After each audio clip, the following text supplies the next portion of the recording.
Youth, an adventure full of hope and passion. Endless possibilities to achieve our dreams.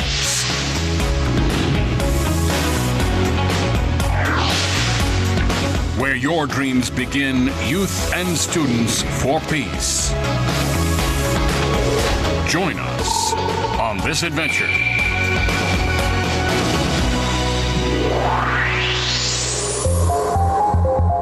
In the 20th century, the age of material civilization, science and technology's swift advancement allowed extreme individualism to run rampant. Pornography, violence, free sex, and drugs dismantled the family. Youth were thrust into a cold and dark world. In the 21st century, we need a balanced approach. More public-mindedness, less destruction, and division. In 2015, the UN set 17 Sustainable Development Goals and is calling for global participation. What then is the key to harmonious and sustainable development?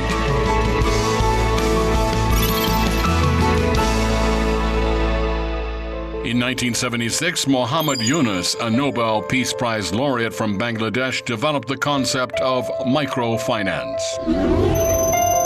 Microfinance has produced sustainable results.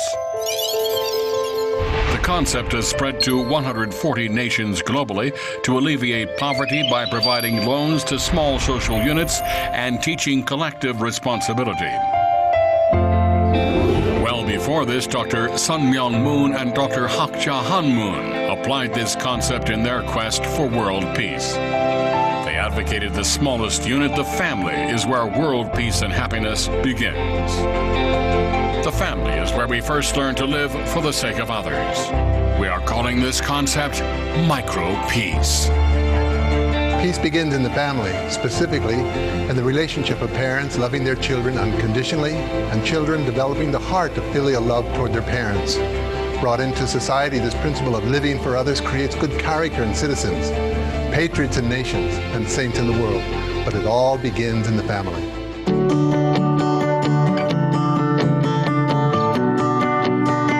Greatest peace sprouting from the smallest unit, one human family under God.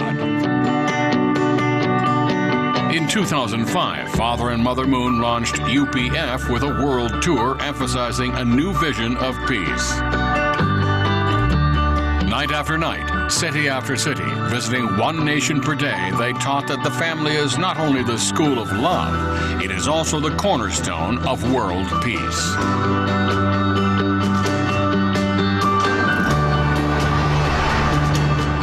With the establishment of the Collegiate Association for the Research of the Principle in 1966. The many institutions they have founded convey a vision of peace and teach universal principles that strengthen marriage and the family. When I was young, I took the Pure Love Pledge and it changed my life. From that day onwards, I was able to build my character and moral values. For the happiness and future of my students, I am continuing teaching Pure Love education at my school. Father and Mother Moon have established more than 50 educational institutions around the world. MOUs have been signed and character education is being taught in thousands of schools on all continents and in all cultural spheres, East and West. After Father Moon passed away, Mother Moon carried out his intentions and established the Wonno Pyongne Scholarship Foundation, which supports the education of youth and students globally. The Sanok Peace Prize honors and supports heroes who are creating a culture of sustainable peace and are role models for future generations to look back on.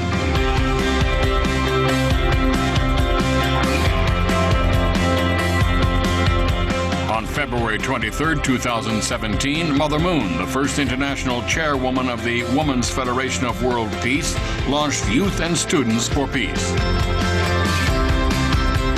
위하여 사는 참 사랑을 실천하는 나눠줘도 더 부족함을 느끼고 더 나눠주고 싶고 이런 마음 자세, 이런 환경을 만들어 가야 하는 너희들 앞에 책임이 있다.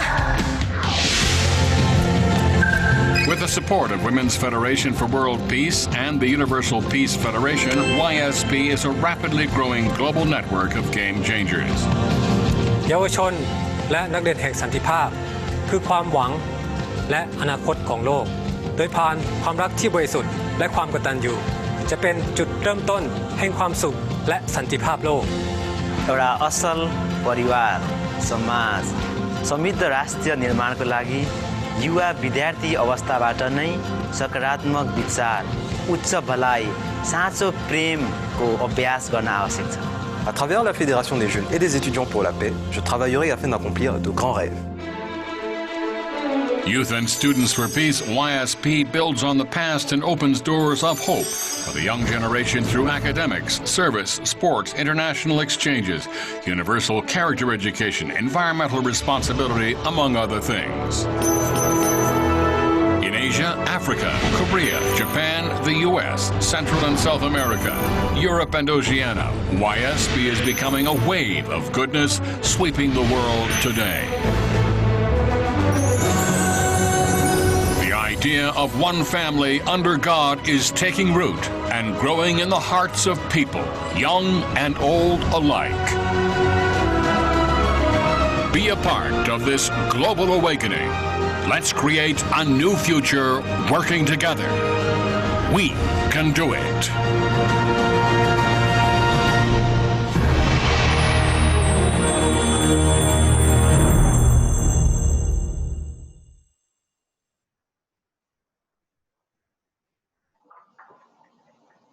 Good afternoon to all of us joining here today for the first series of our Leaders Connect webinar.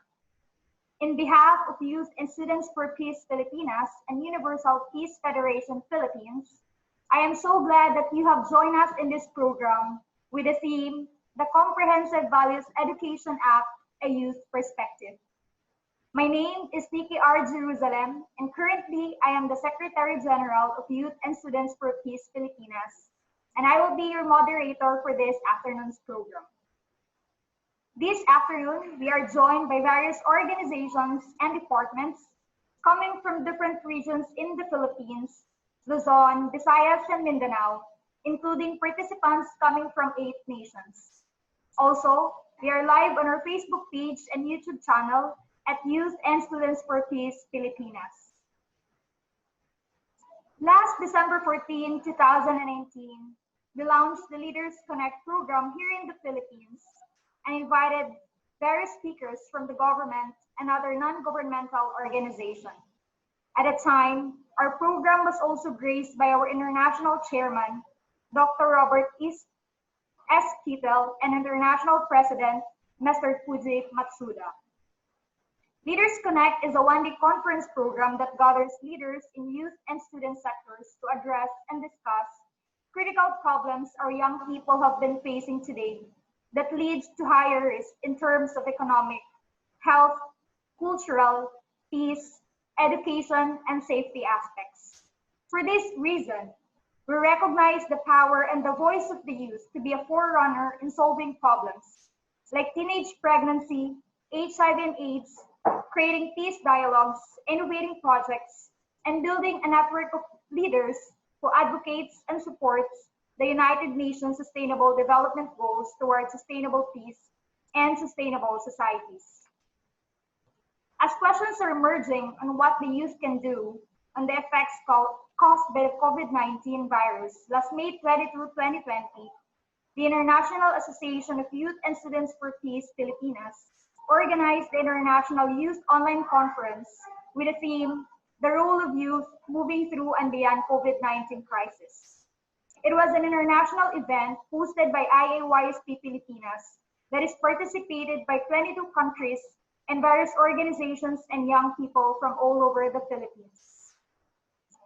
Where the world is still in shock because of the unprecedented outbreak of the COVID-19 virus, worldwide events were canceled due to social distancing and no mass gathering policies to prevent the spreading of the virus. However, various initiatives are ensuring the safety and solidarity of humanity despite the diversities. Moreover, amidst the COVID-19 challenge that we've been facing this time, we cannot deny the fact that the teenage pregnancy problem and HIV and AIDS were already a long-time issue, not only in the country, but as well as all over the world.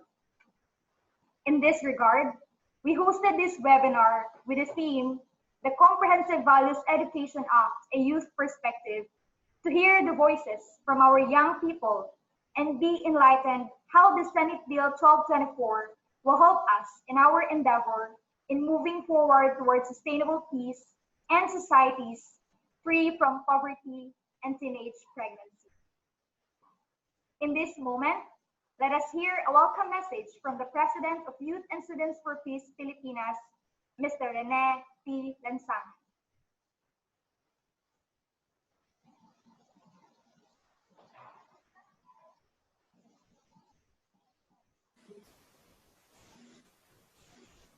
Thank you so much to our moderator, Ms. Nikki Jerusalem, Secretary General of Youth and Students for Peace, Filipinas. Good afternoon, young leaders. To our International Chairman of International Association of Youth and Students for Peace, Dr. Robert Kittel, Dr. Julius Malikden, Chairman, UPA Philippines, Professor Richard Halipa, President, IEYSP Asia Pacific, distinguished panelists, and to our participants, both international and local, my sincere greetings to all of you. I appreciate your response to our invitations to this Leaders Connect webinar series with the theme, Comprehensive Values Education, a Youth Perspective. I assure you that you won't regret for being with us today. Why? Because you will learn a lot from our dynamic speakers and panelists on how to become a responsible individual and youth leader for others. Do you know that the invitation to you is urgent? It is an emergency call from YSP Filipinas. To give you a short insight about YSP Filipinas, last October 26, 2017, we have officially registered YSP in the Philippine government. YSP became the National Steering Committee to consolidate all student and youth-oriented activities. During the 5th International Youth Assembly, held last September 22 to 24, 2017, we could officially inaugurate the YSP Filipinas.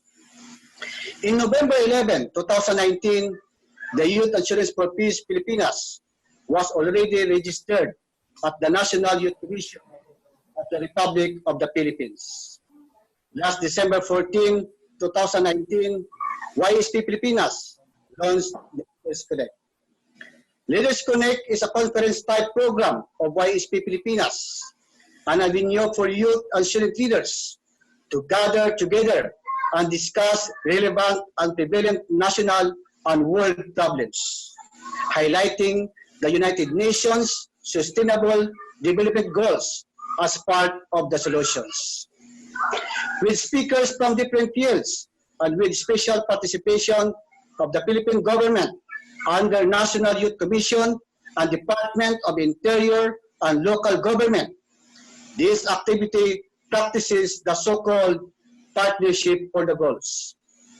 I wish that the objective of this webinar will serve as an eye-opener to inform you on what is going around the country and seemingly to the world. As a leader, what would be our contributions? As a student, how are we going to start and what shall we act upon? Anyone from among us here can enumerate numerous and uncountable problems of the youth today. It may have been started yesterday. It is happening today, and it could be developed into more fatal problems tomorrow, where our children, grandchildren, that includes my children and grandchildren, your children and grandchildren, our neighbors' children, and more are the victims. Our country, Philippines, is one among countries that is passing through the period of pandemic COVID-19. Tension, declining values, injustice, juvenile delinquencies, sexual immorality, teenage pregnancy, and its HIV/AIDS. Today, global issues highly affect the lives of the young people, corrupting their individuality. Problems and issues concerning them is rapidly arising. Nevertheless, the importance of youth remains constant and unchanging. Therefore, redirecting focus to address and respond to this challenge is indeed inevitable. Educational field, workshop trainings, and other similar undertakings must reactivate and explore further the most potentials and embodiment of good manners and right conduct that is being observed in schools, in every organizations, and it has to be extended to every local community, where young people must be the forerunner. I believe that the youth has been immersed in the community to increase their awareness and involvement to such purpose.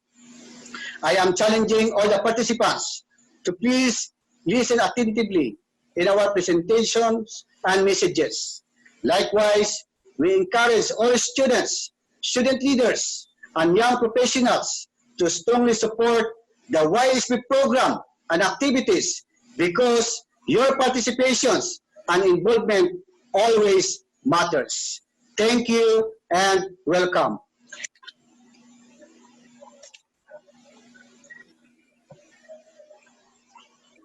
Thank you very much, Mr. Lansangan, for the warm welcome. We may not able to see everyone here joining us in actual, but I bet with a very warm welcome, we felt as if we're seeing each other physically. Well, do you agree? I guess you do. Next, we will be hearing an opening remarks from the chairman of the Universal Peace Federation and also the director of Sub-Region 1 Southeast Asia, no other than Dr. Julius B. Malekbim. Dr. Robert Kittle, Chairman of YSP International, distinguished leaders from the Universal Peace Federation and Youth and Students for Peace, Honorable Ronald Cardema, and to all our panelists in today's webinar, youth and student leaders, dear friends, ladies and gentlemen, good afternoon. It brings me great pleasure to become part of this important webinar organized by YSP Pilipinas and together with UPF Philippines. In behalf of UPF and our founders, Father Moon and Mother Moon, I truly appreciate your participation in this valuable webinar, particularly to listen to the perspective from the youth sector related to the enactment of the Comprehensive Values Education Act in our country. Our Constitution clearly mandates that all educational institutions shall inculcate patriotism and nationalism, foster love of humanity, respect for human rights, appreciation of the role of national heroes in the historical development of the country, teach the rights and duties of citizenship, strengthen ethical and spiritual values, and to develop moral, character, and personal discipline. So just before our nation was embattled with the COVID-19 pandemic, a breakthrough was reached by the Philippine Congress.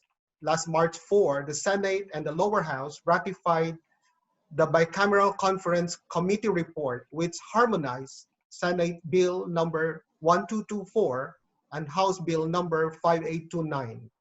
This bill, which recognizes the vital role of the youth in nation building, seeks to mandate the state to inculcate in the youth patriotism and nationalism and encourage their involvement in public and civic affairs.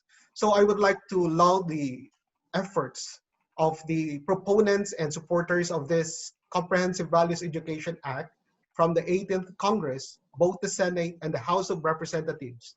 If this bill will finally be signed into law by our President, then all public and private schools in the basic education will be mandated to include good manners and right conduct subject in their curriculum, in which the Department of Education as the lead agency will create the implementing rules and regulations. This is where we in UPF and YSP wanted to be involved. That is why the voices of the youth should be integrated in this response or proposal that we in UPF is preparing to submit to the Department of Education. The enactment of this bill will be a step forward in nation building. Whenever we talk about nation building, no doubt that the youth sector has a very crucial role and responsibility. At the same time, the role of education in preparing our young people also becomes so imperative if we are to address the foundations for a strong society and a strong nation. Probably one of the biggest challenges in our education system is how to cope up with the modern and technological advancement. At the same time, we are realizing that the more we are advancing externally, the more we affirm the relevance of strengthening of universal values, like virtues of humility, filial piety, charity, love of God, love of people, and love of country. These are the values that preserves our being human beings. Character formation and GMRC is actually at the core of education, especially in this time of digital transformation and era of artificial intelligence. The more it becomes imperative for us to focus on education of guiding our citizens to being more human. So UPF and YSP through the years has been in the forefront of promoting these universal values, especially among our leaders from various sectors of society. We have convened several youth conferences and leadership training seminars in order to empower and equip our youth leaders in taking ownership, particularly in addressing the critical problems that are faced by the contemporary youth of today. We cannot deny the fact that our youth sector is facing greater challenges than before, like materialism, moral degradation, environmental crisis, rising cases of teenage pregnancy, alarming juvenile delinquency, growing apathy and threats to peace, among others. There are so many threats to the young and gullible minds of our youth now compared to 40 or 50 years ago. You can add the threats of violent extremism, substance abuse, and the rising cases of HIV/AIDS infection among the youth. In the Philippines, the HIV infection is now a youth epidemic. From a high of 1 to 2 HIV cases reported every day in 2001, now in 2020, it has gone up to 36 average cases a day, according to the Department of Health. This is truly very alarming. There are also growing concern on rising teenage pregnancy. The teenage pregnancy rate in the Philippines is highest in Southeast Asia. We cannot just close our eyes and pretend that we are okay. Truly, the youth of today are threatened by these pressing issues. So all these challenges to the contemporary youth are threats if we are to talk about nation building. Therefore, we need deliberate and collaborative efforts from all sectors in order to provide holistic and sustainable solutions to these growing critical problems of our modern youth. That is why, through this initiative to reinforce character formation in our schools, I would say that this is the best time for our government, the academe, the faith-based organizations, the civil societies, to have greater cooperation and involvement in order to raise young people based on good character and virtues of filial piety, love of nation, purity, and altruism. Institutionalizing good manners and right conduct in education hopefully will reinforce the message that real progress can only be achieved by forming the human person first and foremost. As I close, I would like to say, let us revive the true human spirit. Let us take the lead in making our voices be heard to refine and bring back in our schools and the education system our highest values as God's children, as true humanity for one another, which are the most fundamental yet strongest source of sustainability for the future generations. This is our challenge, and I believe we can do it together. In unity, they say there is strength. So let us unite together. Let us wage peace together. Once again, thank you very much for joining us. Mabuhay. Thank you very much, Dr. Julius Maleclim, for that mind-opening remark and reminding us about the importance of patriotism and nationalism, as well as the significance of the youth sector in building a stronger and peaceful nation through character formation. And now, let's move on to our main speaker. We will be hearing a presentation of the Universal Peace Federation Response on Comprehensive Values Education Act, and this will be presented by Dr. Robert Kittel. Dr. Robert Kittel is currently the chairman of the International Association of Youth and Students for Peace. He is also the Director of Education of the Universal Peace Federation, ISA, specializing in adolescent character education and family-based programs. He has lived in ISA for 46 years and currently lives in Manila with his wife, Teresa. They have 2 children. Once again, let's welcome Dr. Robert Kittel.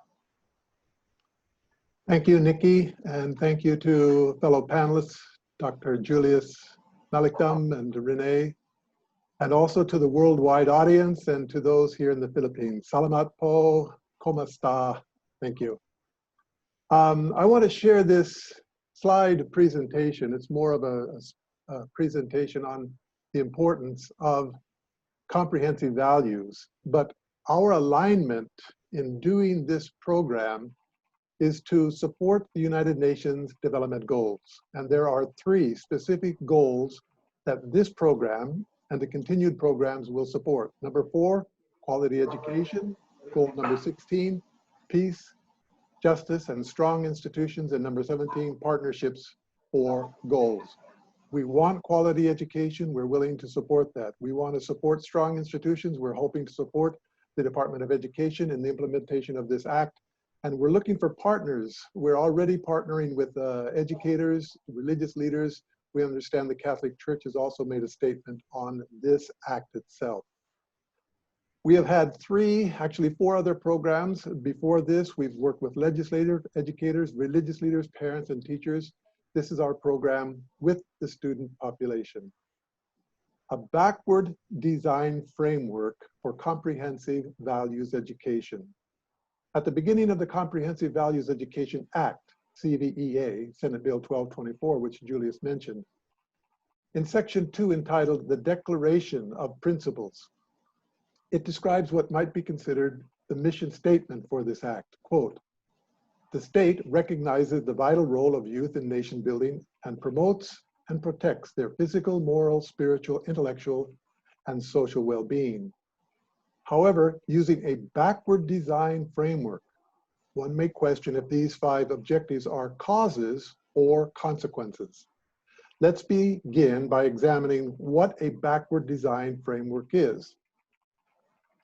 Instructors typically approach courses and design in a forward course design in a forward design manner, meaning they consider the learning activities, how to teach the content.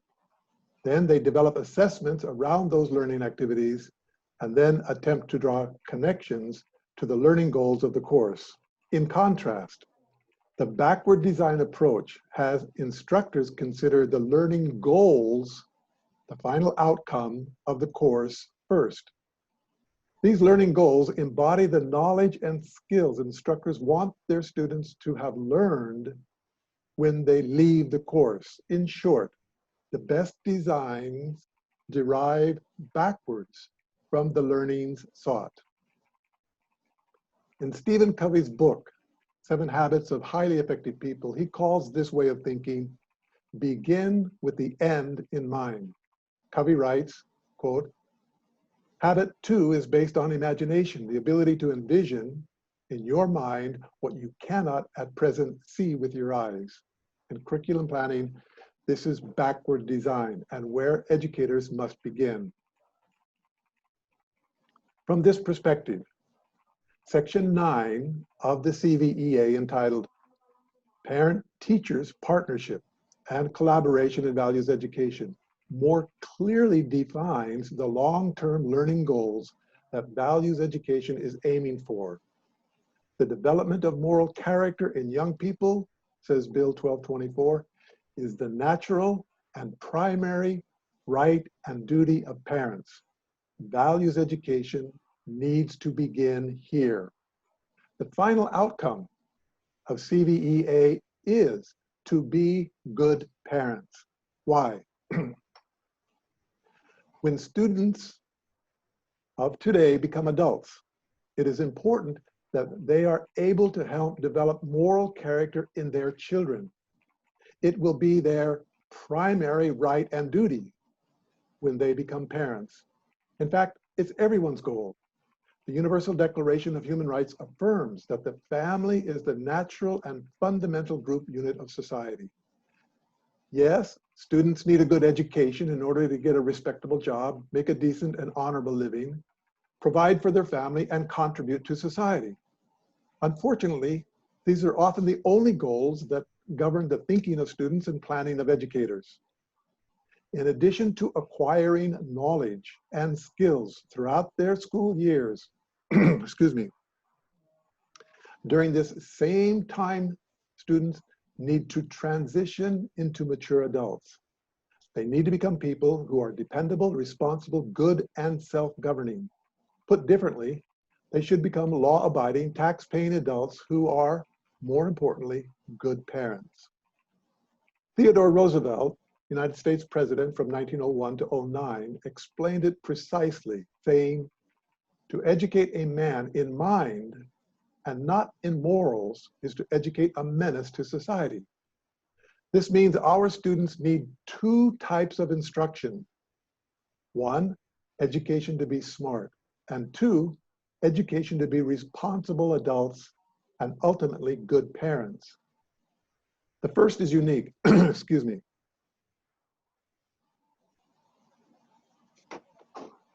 The first is unique. Each student will be uniquely smart in some special way. In primary schools, students are taught the basics, but as they advance, they specialize. Starting in high school into college, university, and postgraduate instructions, the specialization becomes more and more focused. The second component of instruction, values education, is universal. Every adult needs to be a responsible adult, to be good and self-governing. This must be the aim of CVEA. It requires lifelong learning. So although the school is mainly responsible to teach students to be smart, everyone is responsible to teach our students to be good.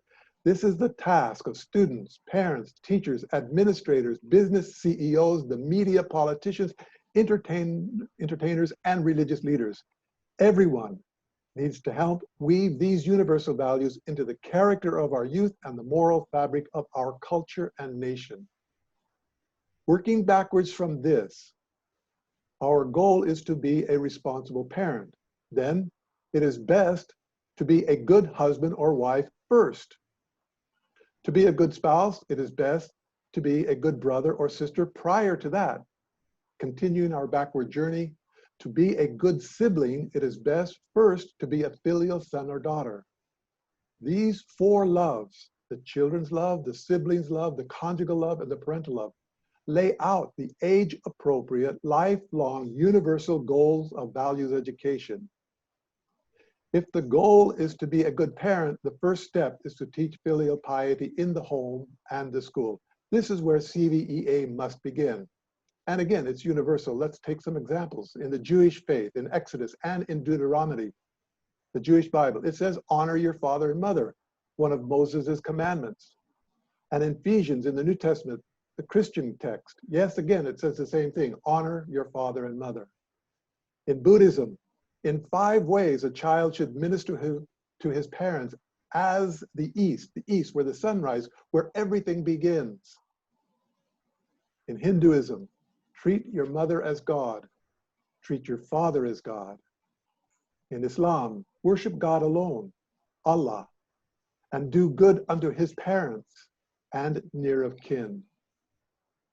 Filial piety is the root of all goodness. So if we teach these values, the CVEA Act asks that we are interreligious and intercultural. Clearly, this value is at the root of all religious teachings. If we have families and societies where these four loves are ingrained in human relationships, in human hearts and social norms, then these universal values will be instilled in every citizen from childhood through adolescence into marriage and parenthood. Obviously, it is much more likely that children and students raised in such families, schools, communities, and nations that have these social standards embedded in their culture, these youth will naturally develop good manners and right conduct. All four loves are universal, intercultural, and interreligious.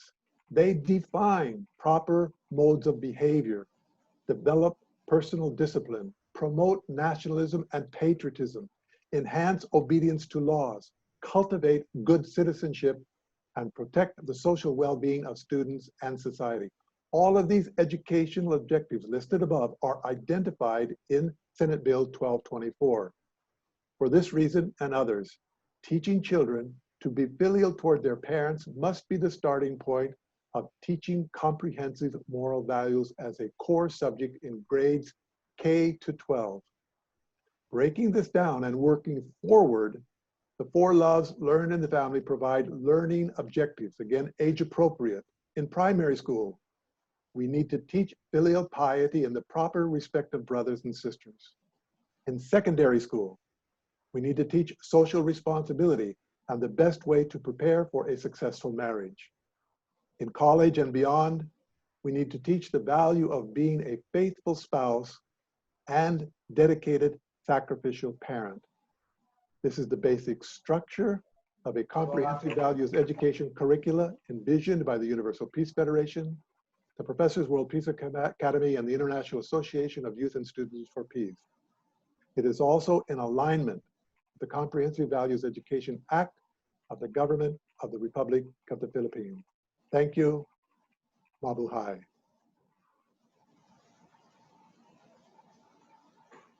Thank you so much, Dr. Kirel, for highlighting the importance of the goal of the Comprehensive Values Education Act, which is to become good parents, as well as the significance of being filial towards our parents. In addition, thank you for sharing as well the four universal love, which is the love for parents, the love of children, the love towards siblings, and the love of husband and wife. With that, thank you. I am very much excited as well to introduce to you our panelists who will give their perspective to this matter.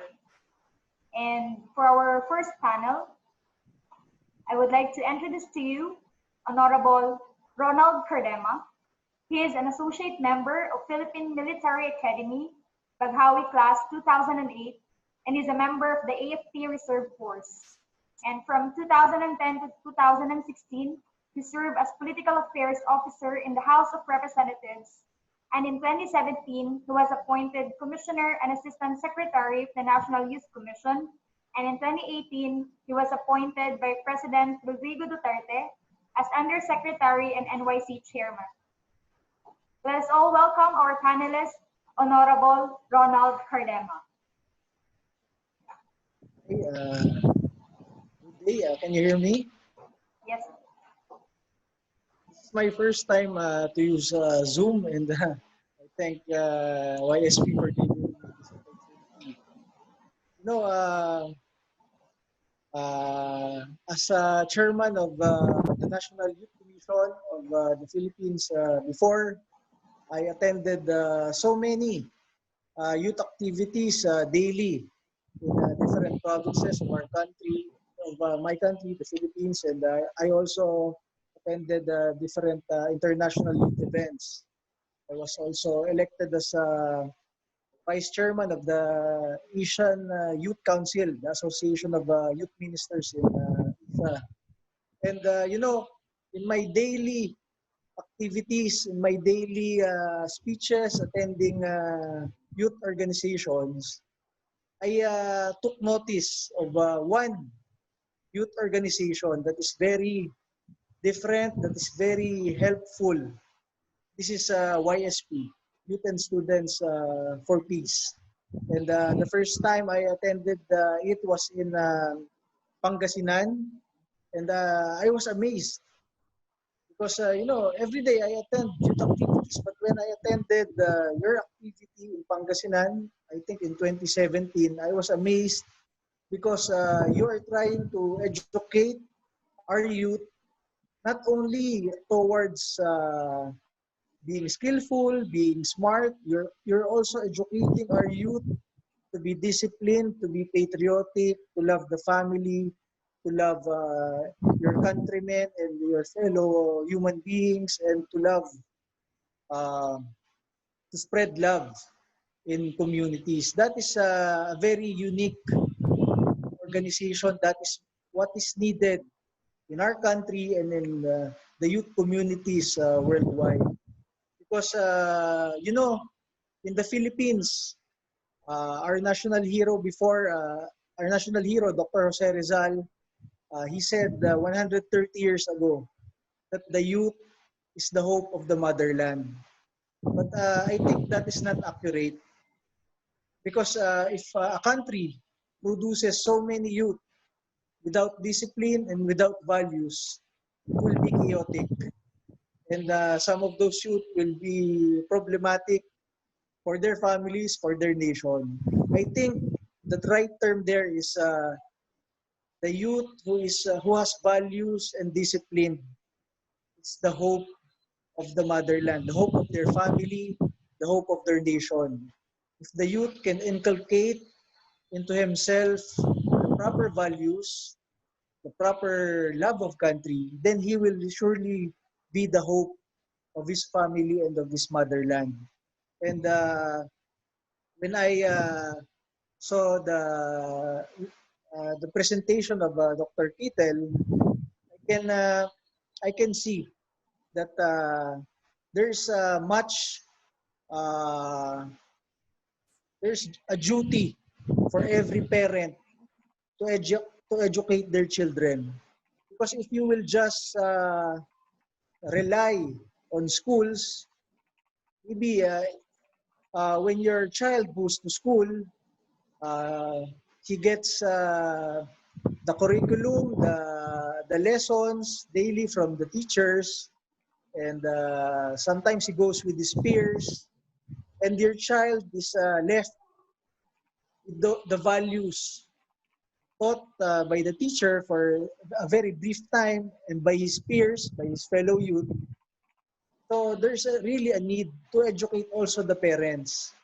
I think our this comprehensive act and the mission and the vision of YSP is not only for the youth, it is also for parents, for young parents, and for grandparents to educate their children, to educate their grandchildren on how to have values, to be the hope of their family and of the world.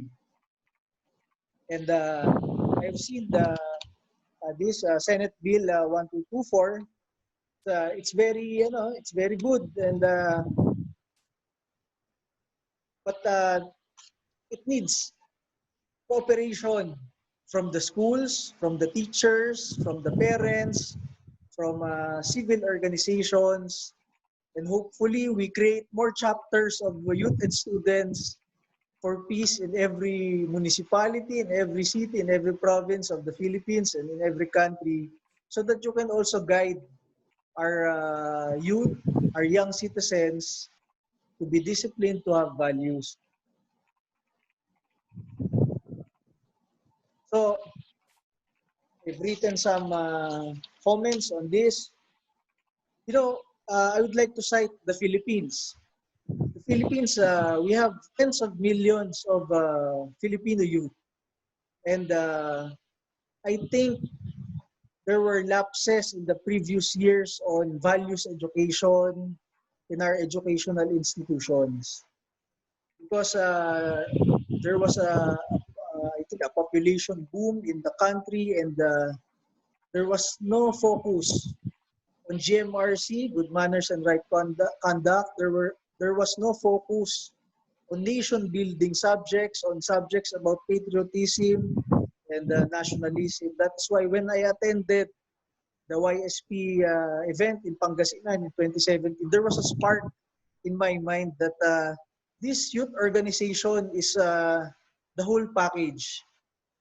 Tells you what to do, it educates you on your love for your family, for your nation, for your future spouse, for your future children.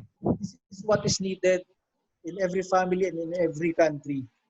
And for example, in the Philippines, there are so many citizens here, 110 million Filipinos. There's so much human resource in this country.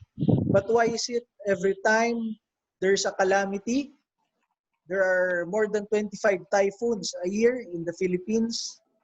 There are earthquakes, there are volcanic eruptions, health pandemic. Uh, why is it that we have a very big population, but we're not able to mobilize most of our citizens towards nation building, towards disaster response? Because I think there's lack of training, lack of values formation for our youth. Because if you love your country, if you love your family, if you love your community, you will be active in defending your family members, in saving your community during typhoons, during disasters. You will be an active youth leader in your community. If you love your family, if you love your community, if you love your country, that will be an innate characteristic within you if you have these values. And this Comprehensive Values Education Act, together with civil organizations like YSP, it will help promote values, love of country to our youthful citizens. And no, I'd like to leave you with a quote again from our national hero 130 years ago. You know, I love giving quotes from our national hero because I'm from Calamba City, his town. So he said, where are the youth who will consecrate their golden hours, their illusions and enthusiasm for the betterment of this motherland? He said that 130 years ago. He was looking for his fellow youth to help the country. Now, we have so many youth. We have more than 30 million Filipino youth. And we need this values education to inculcate among our youth and among our young citizens love of country, love of family, and to promote national discipline and self-discipline to everybody. So I'm very thankful for inviting me here, and I know this will be a very successful online meeting. Thank you, sir. Thank you very much, Honorable Ronald Cardema, for that very enlightening talk. Thank you. One highlight of Honorable Cardema's talk is the role of parents in inculcating values and shaping good character in raising children. It means that the school and the parents, where children receives first values education, plays a very important role in achieving and building sustainable society.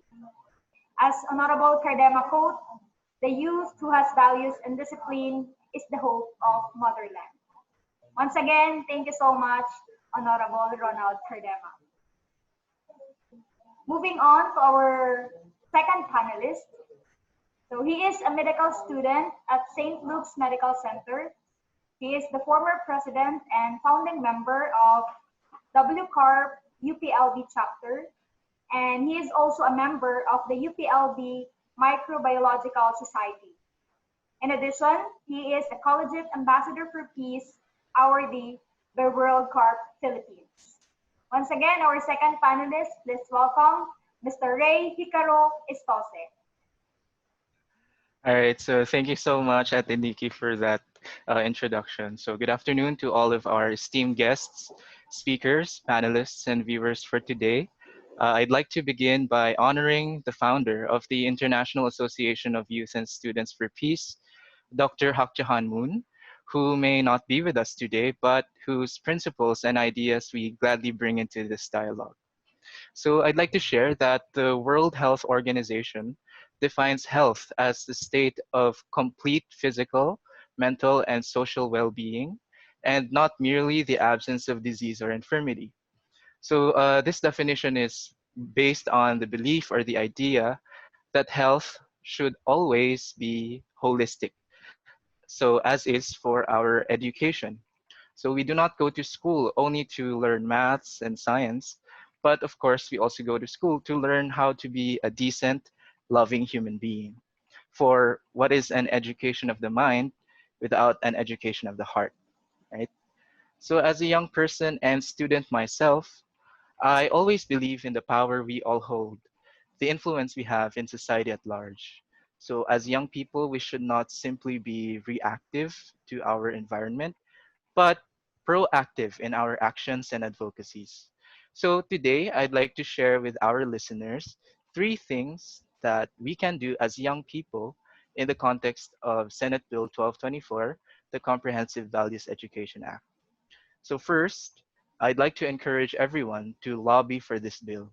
So as discussed by our speaker earlier, Dr. Quito, this bill is not only relevant and important for nation building, but for the future of this country, which we as young people will inherit.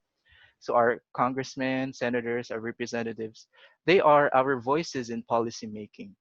So call your representatives, send them an email, hit them up on Facebook, tweet to them, and let them know that you believe and support in this bill. These acts may be very simple and very easy, but I believe that it will have an impact on them and on their decision making. Second, we have to educate ourselves and raise awareness surrounding current social issues that need to be addressed. So one of these issues I challenge everyone to look into is the declining sense of morality and responsibility among our youth. So again, today we are plagued with problems such as the rise in teenage pregnancy, the increasing incidence of sexually transmitted infections and diseases, and substance abuse. So this Senate Bill 1224 is one way of addressing these concerns, but we definitely shouldn't stop there. We should be more active in conversations about purity, responsibility, and morality. And I believe that IAYSP is one of the student orgs that could offer you a lot of opportunities, a lot of materials, a lot of content about these things. And last and most importantly, I challenge us to embody what we believe is being a good citizen of this blessed nation. So I'd like to echo what Dr. Kittle said earlier about being a good child, a good sibling, a good future husband or wife, and a good future father or mother. If you grew up in a family or an environment that was toxic or unpleasant, make sure that that ends with you. Because, of course, the start of a better world is found nowhere else but at home in our own families. So, again, that's lobby, educate, and embody. To wrap it all up, I'd like to share something that Nelson Mandela once said. He said that education is the most powerful tool which you can use to change the world. So let's all ask ourselves, are we going to change it for the worse or for the better? So again, thank you so much and have a nice afternoon. Yes, thank you so much, Mr. Ray Hikaru Estuse, for that very heartwarming and also overwhelming talk. As he quote, health should always be holistic as well as in education. So Mr. Estose challenged us to be active in conversations about purity and morality. And also, he encouraged us to lobby, educate, and embody the Comprehensive Values Education Act. Once again, thank you so much, Mr. Estose, for that very heartwarming and overwhelming talk. Now let's move on to our third panelist, which is also our last panelist to give comments and talk about this topic.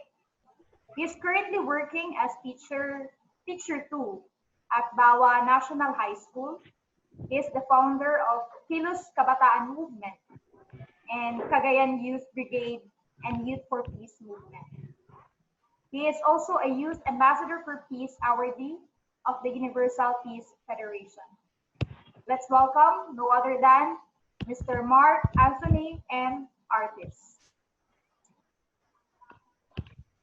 Hello, everyone. Good afternoon and have a good day. First, let me thank the organizing group for coming up with such kind of activity. Indeed, this pandemic is trying to let us discover new ways on how to make use of so many resources. My gratitude also for having us here to share our insights and so our support with the comprehensive values education. I really missed working with the group, and I started working with you in 2015 when I was chosen as chairman of the International Youth Assembly Council.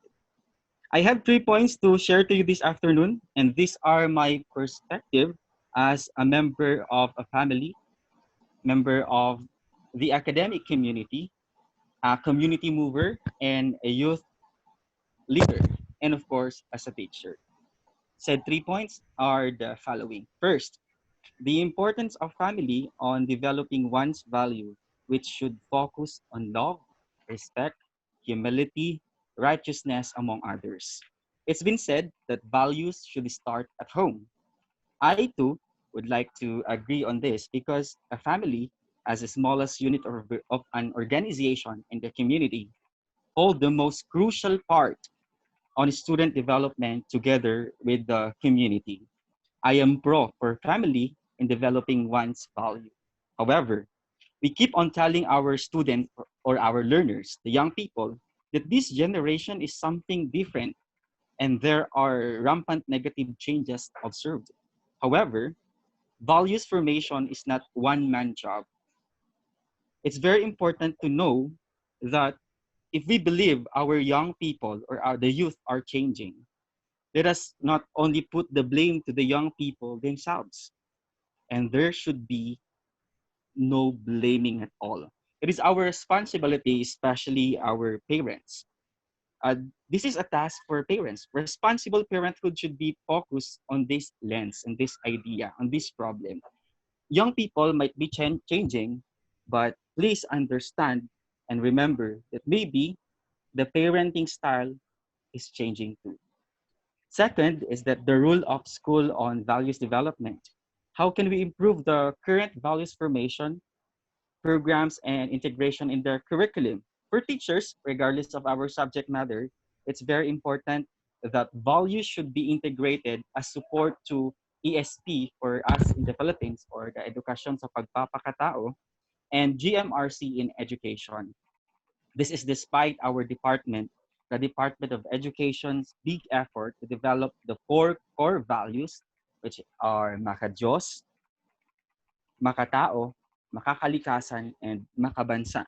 Indeed, our legislators and the academe saw the need to develop it better through enforced and contextualized in their communities, in their household, values formation. And lastly, our parent and teacher role in developing a child to become holistic. It is indeed a partnered and linked task for us teachers and the guardians of our learners. Monitoring and sustainability is the name of the game. Let me put emphasis on the development of nationalism and patriotism.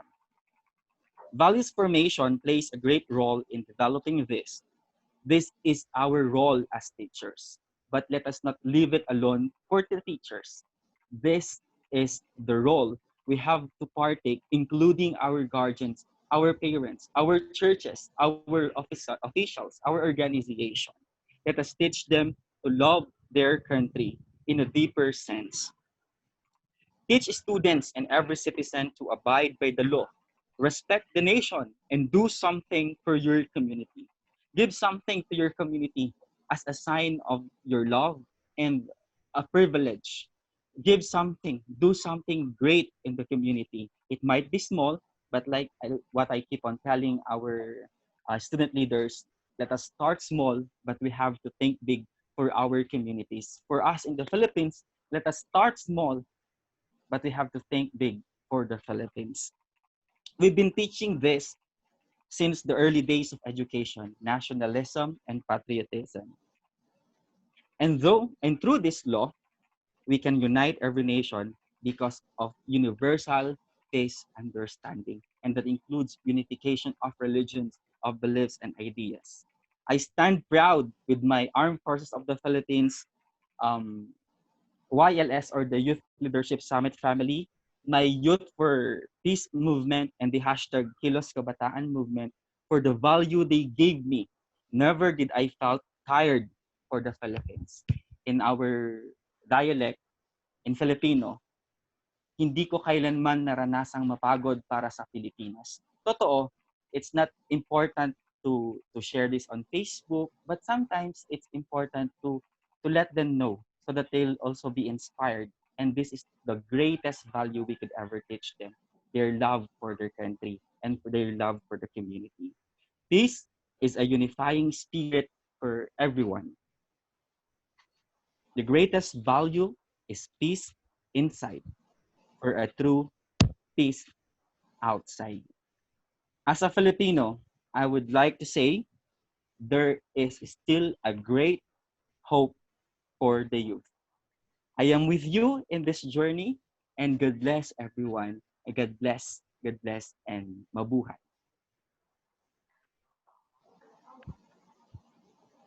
Thank you so much, Mr. Artist, for that very sincere talk as a youth, a citizen, and as an educator. One highlight of his talk is the importance of teachers and parents' cooperations in inculcating values to our young people and developing the four core values of education, which is being makatao, makabayan, makadiyos, and makabansa. One thing that also touched me the most is in his talk, love our country in deeper sense. And I guess these four core values works in it. Thank you very much once again, Mr. Artist, for that very sincere talk.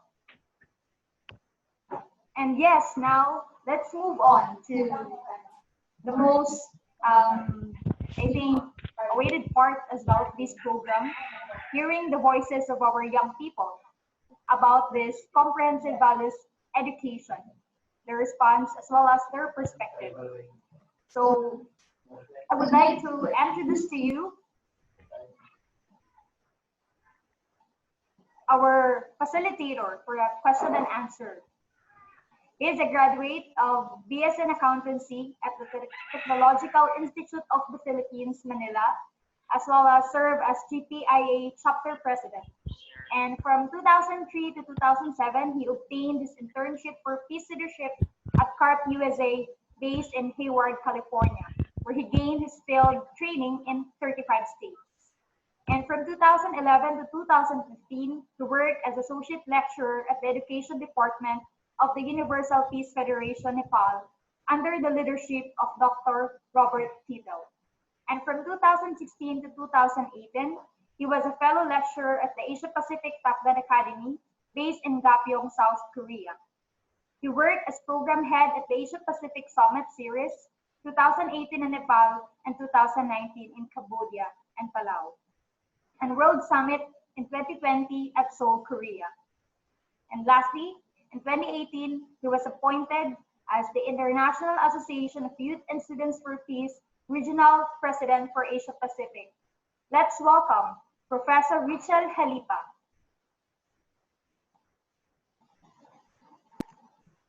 Hello, everyone.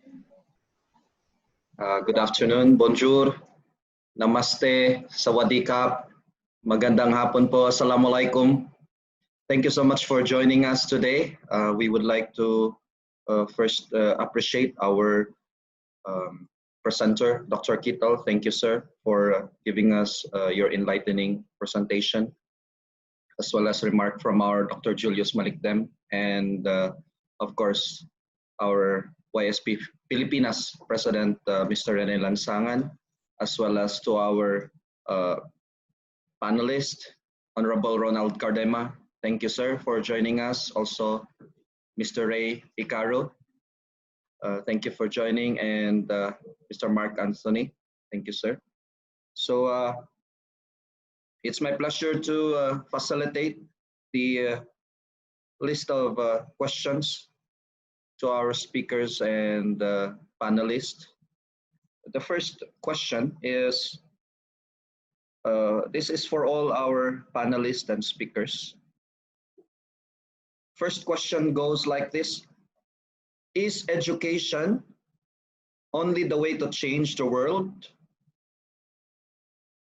to be a better place for everyone? How education can impact a life of someone?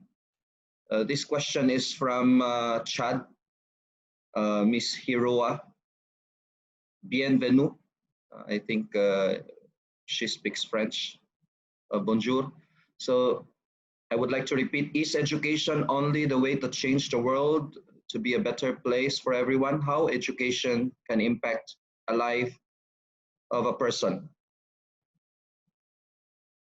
This question is directed to our speakers and panelists. Anyone can answer that. Thank you.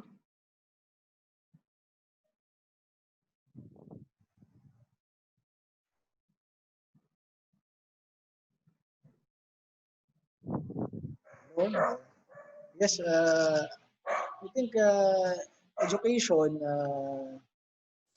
really one of the foundations in changing our world. But education doesn't only mean that you're attending school. Education is in school. They teach you lessons for you to be smart and skillful in your life. And that is why we're also having this comprehensive Values Education Act. Because there should be partnership between the school, teachers, and your parents. Because your parents also need to educate you on how to be disciplined, how to be focused in life, how to be patriotic, how to be nationalistic. So education is the means of informing you, inculcating in you the needed information for you to develop in life and for you to develop the world a better place. So education is really needed, but education is can be harnessed from your parents, from your community, from your youth organizations, from school, from everybody. And I'm very thankful for YSP because YSP is already a very, this is, again, I say, this is the whole package, YSP. Among all the youth orgs that I've seen, as chairman of the National Youth Commission, this youth org is educating you on what is needed to be a youth leader, to be an active youth, to be a disciplined youth, to be a focused youth for your family, for your nation, and for the world. Thank you, Honorable Cardema. Thank you so much, sir, for the response. And to our other speakers or panelists, do you have something to add? Sir, excuse, I have something to say. This is my point of view, and I would like to agree with Sir, because that's true. But always remember that education is not only the way. There are a lot of things that would help us to better, let me use it, to better this life that we have. And I know that because I came from a very poor family, and our life here is indeed so much of a poverty. But education also is one way of getting out of such situation. And I guess that's true. Education is one way of bettering this life that we have.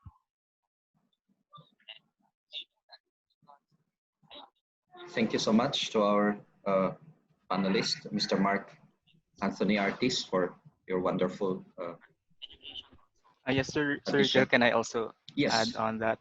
All right. So I'd like to encourage everyone who are listening, especially the young people.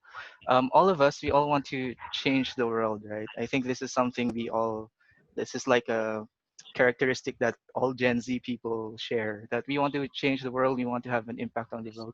But I'd like to encourage everyone to ask yourselves, in what specific way do you want to change the world? Because you can't change it, you can't change everything, you can't solve all the problems in the world, you can't be an all solution. I mean, you're not someone who can change everything that you want to change about it. So ask yourself specifically, what kind of change do I want to bring into this world, and educate yourself in terms of that.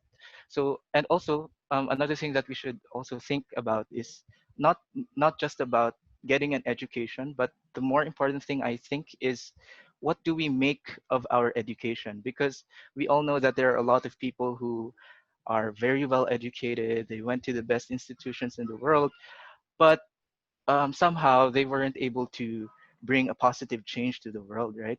So again, the more important thing is to think, what will I make of my education? How will I use my talents? How will I use my skills? And how will I use my knowledge set to bring a positive impact to the world? Yeah, so thank you, thank you. Thank you so much, Mr. Ray Astose. Appreciate it. And let's move on to our next question. Oh, do we have an additional remark? No, I support the statement of Mark and Ray because in government there are people who are very highly educated. Some have PhDs, some have a masters in law. They graduated from different famous universities here and abroad. But when they are in the government, they become corrupt. They try to use their skills in doing bad things in government. So that is also the reason why it's not only the education from your craft that is needed. You also need values education, because if we have already seen that not only in the Philippines but in other countries in the world, highly educated people who are doing so many wrong things in government, in their organizations. It's because they were not inculcated with the right values education. They are using their talent, their brilliance in their craft, but there's no moral guidance. There's no values. So that is why we're all here promoting values education. Thank you so much, Honorable Cardema. Thank you, sir. I appreciate your remarks. And for our next question, this is to all our speakers and panelists. The question goes like this: how can this values education support the United Nations in achieving the Sustainable Development Goals? Again, how can this values education support the United Nations in achieving the Sustainable Development Goals? Our speakers and panelists are invited to answer.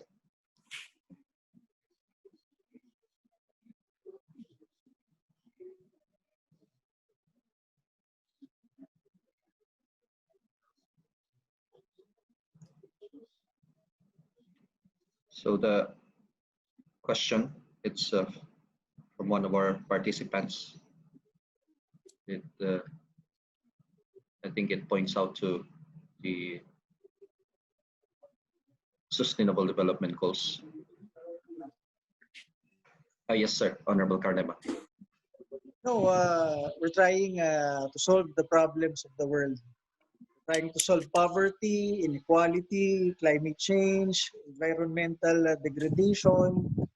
And if you have values, if you were inculcated with the right values, your attitude in life is automatic to solve this in your community, to solve this in your country, and to solve this in the world. If you were inculcated with the right values, you will not be greedy with the resources of your community, the resources of your nation, and you will be helpful to your fellow men. So with the right values inculcated in you, the right values education, will be helping the world solve the problems, all these interconnected problems. So that's why we really need to promote this, because this values education, this provides your love of humanity here in the world. This values education provides you to uh,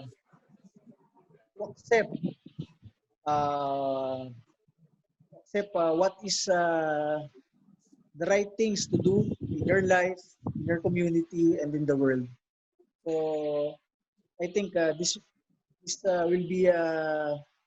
will be stage one in developing a citizen towards solving the problems of the world. Inculcate him with the right values, then he will see, he will do what is right to solve the problems of the world. Yes, thank you so much, Honorable Cardema. Thank you, sir. I Sir. would like to add something. Yes, Dr. Malik Deb. Oh yeah. Yes, sir.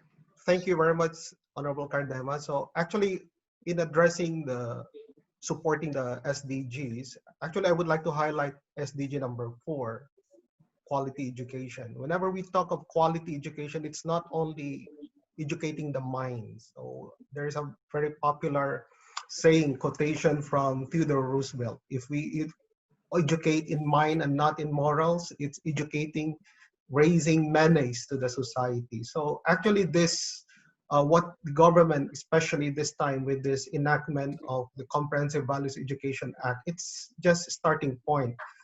We need to reinforce values education or character formation, and this will elevate the quality of the output of our education. So it's not only raising skillful and knowledgeable graduates, but when they grow up, they can really take responsibility for this nation. So this is what nations need, more responsible citizens. And this is what quality education is all about. Thank you. Yes, thank you so much, Dr. Malik Dem. Really appreciate it. Do we have any more response from our panelists and speakers? Additional remarks? All right, so let's move on. Thank you so much. Let's move on to question number 3. This is addressed to our speakers, all our speakers and panelists. The question is as follows. How can the youth and students contribute or express their support towards the Comprehensive Values Education Act whenever it is implemented? How can the youth and students express their support or contribute towards the Comprehensive Values Education Act if ever it is implemented? Thank you.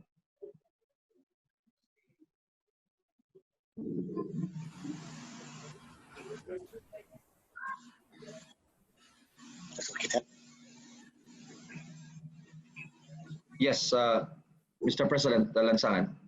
Thank you. So this is one way that we're starting to promote, and as well as to have an awareness for this bill, no? The Comprehensive Values Education Act.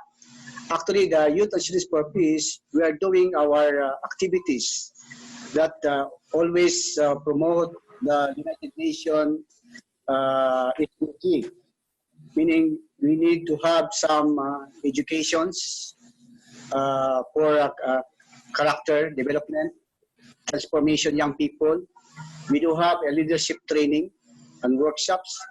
We conducted a service project, whatever, especially in times of crisis. So that's why this one way that if the young people and all the organization, young organization, will do the partnerships and collaboration, then we can really support our government, our country, to have a better Philippines. So that's why we encourage all the young people to take ownership and to offer more education in loving our nation. Thank you. Thank you so much, Mr. Lansangan. Thank you. Appreciate it. Do we have additional response from our speakers and panelists? Yes, Mr. Mark. Thank you so much Sir. for that question, sir. It's very important to note also that there's also a crucial role for youth organizations here, just like Sir Rene said, that we should support this program through conducting also empowerment activities, support, monitoring, and sustainable activities that would enforce values formation. Values are taught at home, just like what I said. But sometimes there are things that we have to consider so that this learning would be meaningful for the learners. That includes immersions, that include community engagement, that includes asking and tasking them to become part of a group of doing something good or something great for their communities, for projects, for extension programs, for values formation programs. So I think that's one of the role that organizations could do to help this the academe because the academe will be the implementing agency later on. I think this organization should partake their role in helping our school in enforcing or somewhat monitoring and providing activities that would let this learning go deeper within their system as a human person. Thank you. Thank you so much, Mr. Mark Artiser, for beautiful response. Do we have additional response? Yes, I think that's for question number 2. Question number 3. Now let's move on to question number 4. This is directed to all our speakers and panelists. The question goes like this. Do you think that the Comprehensive Values Education Act can be an avenue, or it may lobby the reactivation of the Philippine Council of Values Formation, or the Executive Order number 713 series of 2008? Thank you. Again, the question goes like this. Do you think that the Comprehensive Values Education Act can be an avenue, or it may lobby the reactivation of the Philippine Council of Values Formation, or the Executive Order number 713 series of 2008? Thank you. From Aldrin Hila. Yes, thank you for this question. It was a bit technical. I think this question is very technical, but so I had to do some research on it. And what he mentioned, EO number 713 series of 2008, it's an executive order for the formation of a values formation council, and it's made up of the president, the DepEd department, the DepEd secretary, and different religious leaders. But if you go into the Senate Bill 1224, which we're talking about today, it said here that under Section 5, which is the coverage of comprehensive values education, uh, the curriculum will be designed by research institutions and as well as by the DepEd. So I think that that section covers the question. So it will not be from the Values Formation Council, but will be from the DepEd and research institutions. So we could also lobby for this. Like we could also bring into the table discussions about why we need to bring religious leaders into the values formation, because of course we know that the religion as an institution really promotes values education and values formation. We go to church and we learn how to be a good citizen.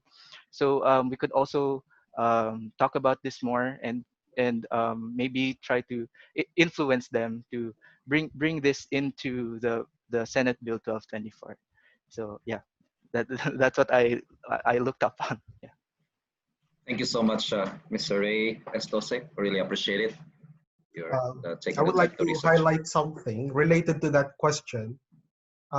Actually, it could be seen like this is actually like mentioned also in the Senate bill, the whole school approach. talking about the role of the community, so the extended community of not only within the school, but the role of the parents, the role of the government leaders, and civil society, including religious leaders. So it should be a multilateral approach for this comprehensive values education to be effective. Of course, the basic formation will be in the school. However, when it comes to application and for it to become effective, then there should be a whole school approach wherein, as mentioned by the question, the one who asked is about the formation of this values board. Actually, it could be. So it depends on the implementing rules and regulations that the Department of Education will come out later on. But I really support that it's not only school-based. It should be a comprehensive and collaborative effort from all the sectors of the society. And then this JMRC bill or this Values Education Act will become more effective. Yes, thank you, sir. Dr. Julius Malikdem. Do we have an additional response from our speakers and panelists before we move on to question number 5? Yes, thank you. And now for question number 5. This question comes from Mr. Ryan Ligo. Question goes like this. Values start at home. Values start at home. Parents are our first educators. However, what happens to the future of those who are out of school youth and those who are abandoned by their parents? How will they be educated with the right principles and values if they have no one? How can we help them? Again, the question goes like this. Values start at home.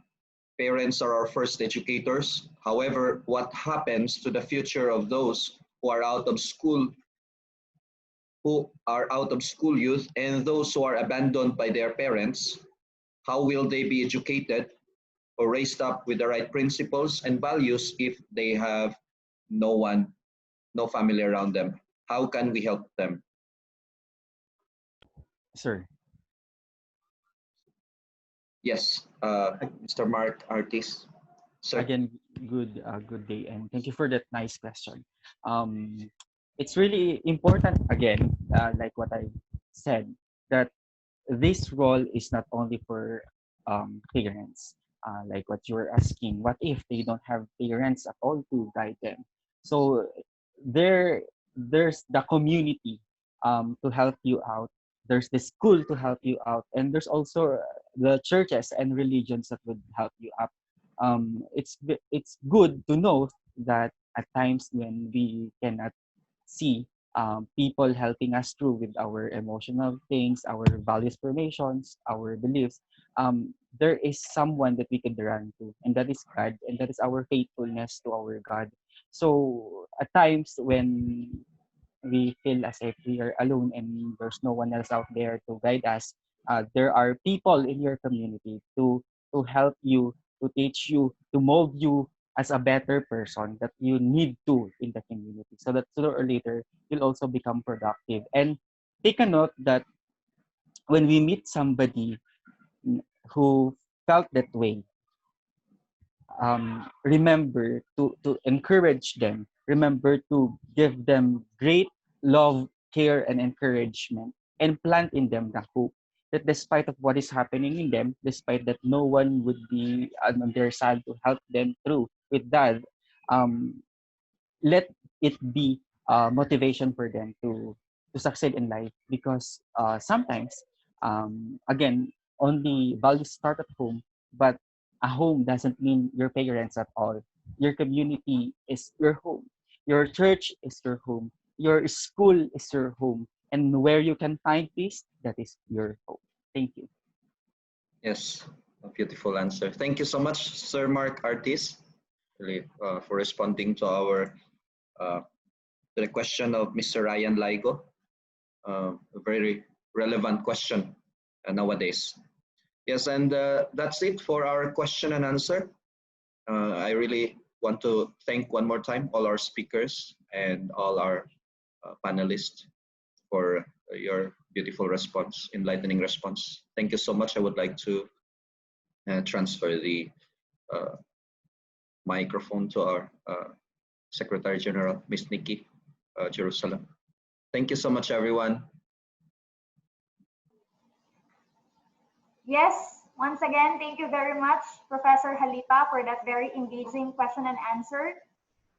So yeah, first and foremost, thank you very much for everyone joining us today. About 400 young people and students, as well as adults, are joining us via Zoom and also on Facebook Live. Thank you for your support and hoping that we can unite into one in educating our young people, not just in mind, but as well as in heart. For your certificates, please stay updated in our social media accounts and don't forget to sign up on the evaluation forms to be posted later. For those who would like to be part of the global family that IAYSP is building, join our online orientations to know more about IAYSP and the programs we've been conducting. In addition, since this is a webinar series, please expect more webinars coming.